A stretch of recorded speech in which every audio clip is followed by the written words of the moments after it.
Okay, welcome part 3 of this denture setup. I'm going to prepare the wax on the lower. This is my procedure of setting up the teeth. If you have a different one, that's fine. I'd start with the posterior teeth on the lower because I know they need to be on the ridge. One thing I haven't decided though is I'm going to put 3 teeth or 4 teeth. I have no idea. I'll try both. We'll see what happens. I have no idea. I can see where the deepest part is right about here. And I guess I could put this up next to it. And it's just in between 3 and 4. Probably in practice, I would do 3.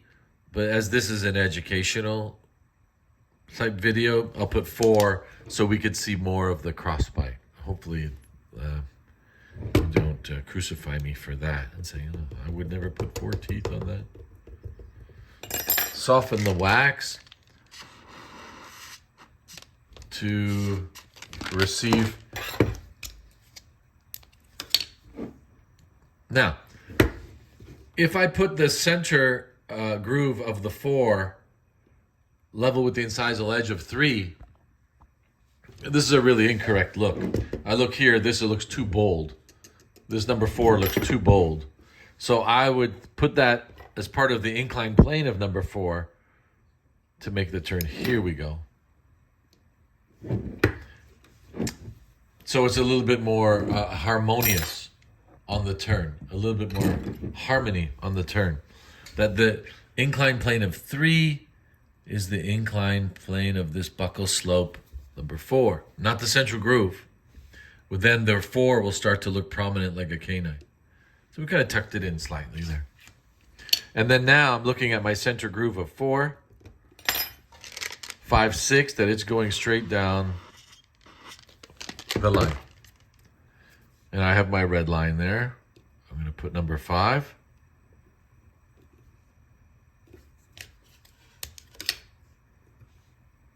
Number 6. And like I said, I probably would have went 5, 6, 7 if this was a not an educational video, but because I think I can barely get away with number 7 here on the inclined plane. But we'll put it in. I just got to adjust it. We just got to adjust the tooth.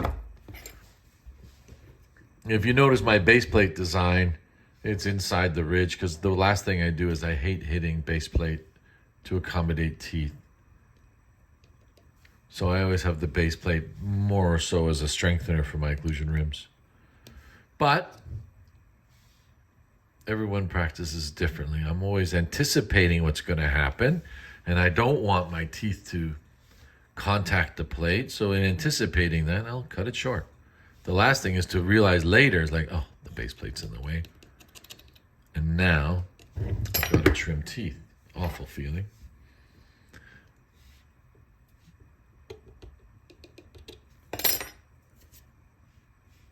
And here we have our lower teeth directly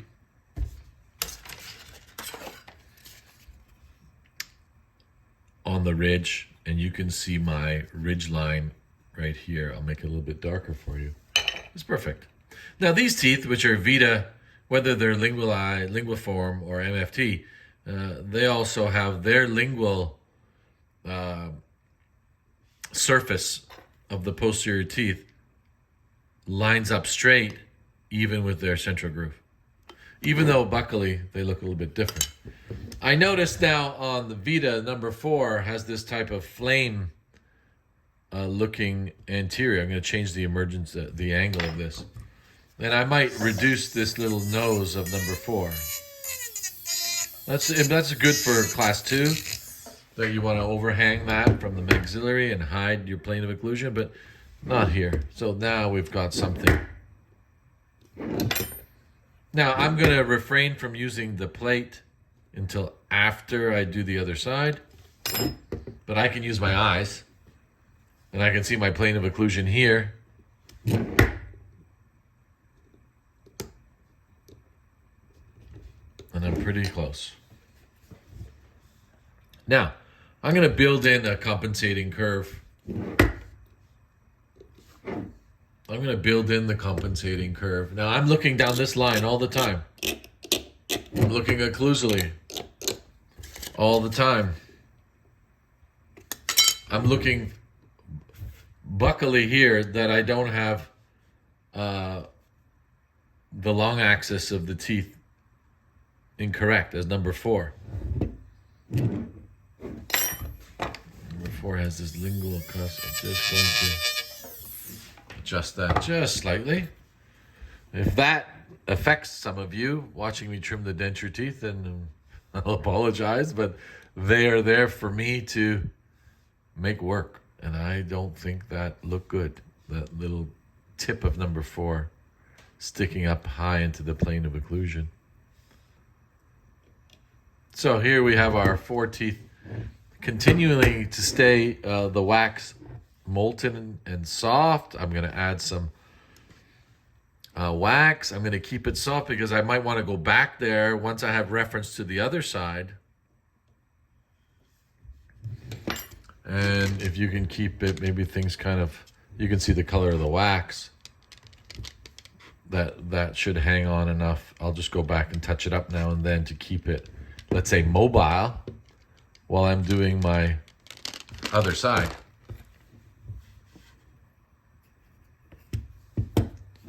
So I'll go back to the other side, reduce some wax.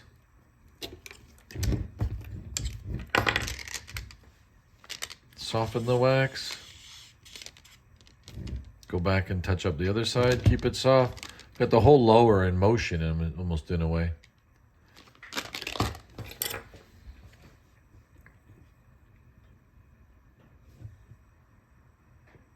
Let's add some voids here.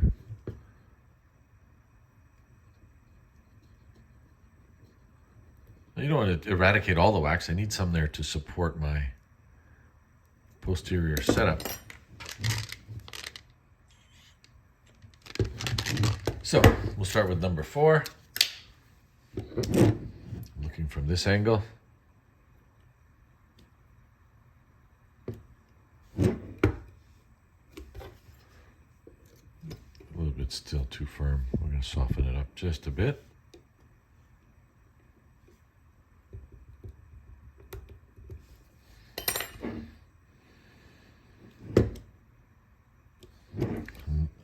Being aware of my central groove line. A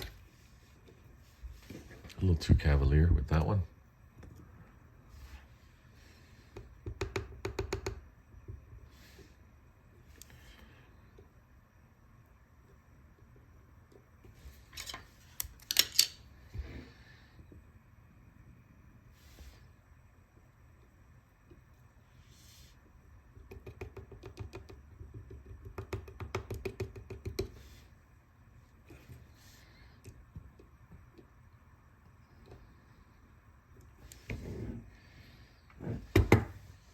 Don't want to lose my plane of occlusion, but I have it marked on the side of the model.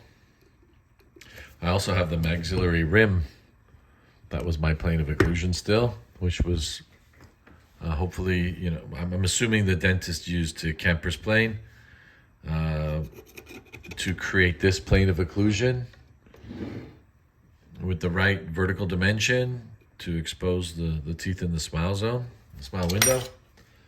And if that's a Kemper's plane, would be ala tragus line, which is from the ala of the nose to the tragus of the ear, parallel to the plane of occlusion, parallel to the interpupillary line.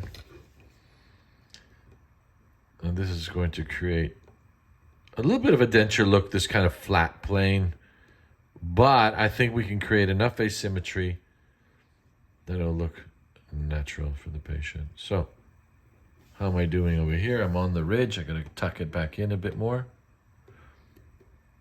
I haven't even thought of overjet, overbite of the upper. It's going to be what it's going to be. These lower teeth must be on the ridge.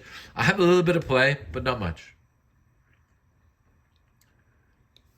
This is a fundamental fact that these teeth, for stability of the lower denture, which is always what we're trying to do, is create stability. Obviously, implants would be better, but we don't have that luxury here.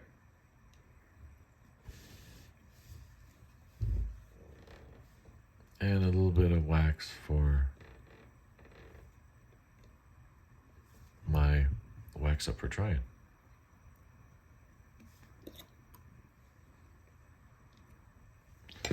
Nice. Let's keep the other side molten a little bit, or at least mobile in the wax, just slightly. And you can see from the color of the wax, I've got pretty much the whole lower in play here. And it's imperative that I have this right down the ridge, so these forces of occlusion are going to be directed straight down.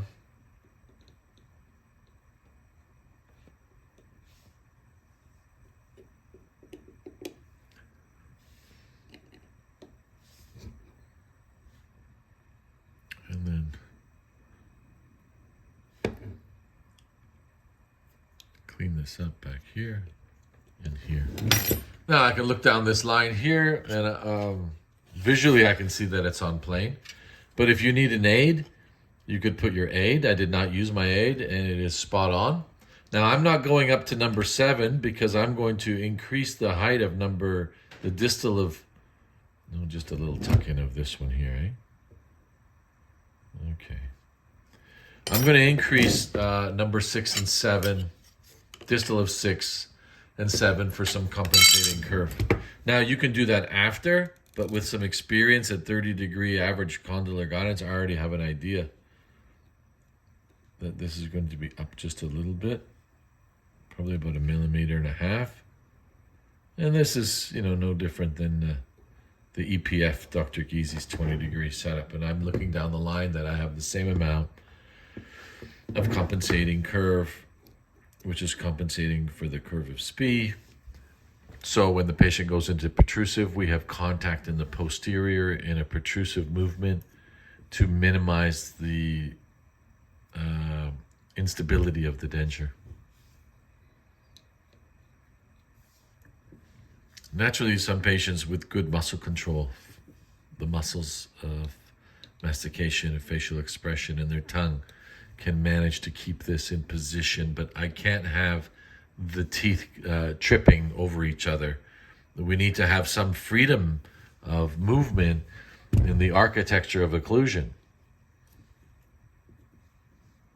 We have to have that. If we lock the patient in, they're just going to damage those. Well, first of all, they're going to be in complete dissatisfaction. A lot of denture sores, more adjustments, which is not good for the practitioner, the laboratory, the dentures, anybody, or the patient especially. And more adjustments, more unhappiness, more adjustments, more questioning if that was the correct procedure for them.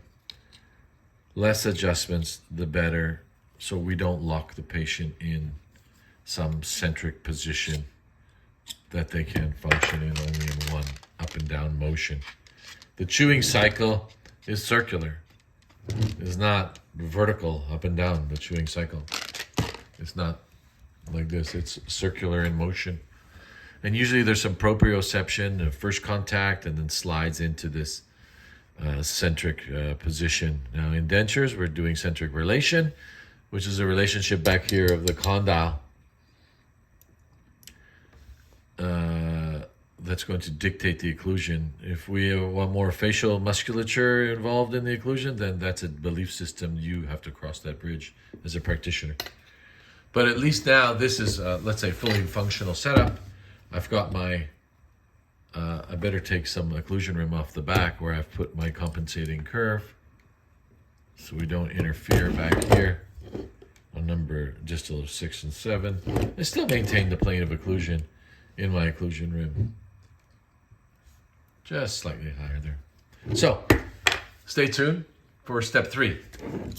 Step 4. But here we have a flat plane on the ridge, the correct emergence angle, the correct line access out of the denture base. We don't have anything going left and right. We've got this straight down, lingual cusps are touched, central groove right down to my ridge line here and here. Flat, nothing obtuse, meaning nothing sticking out more than the others.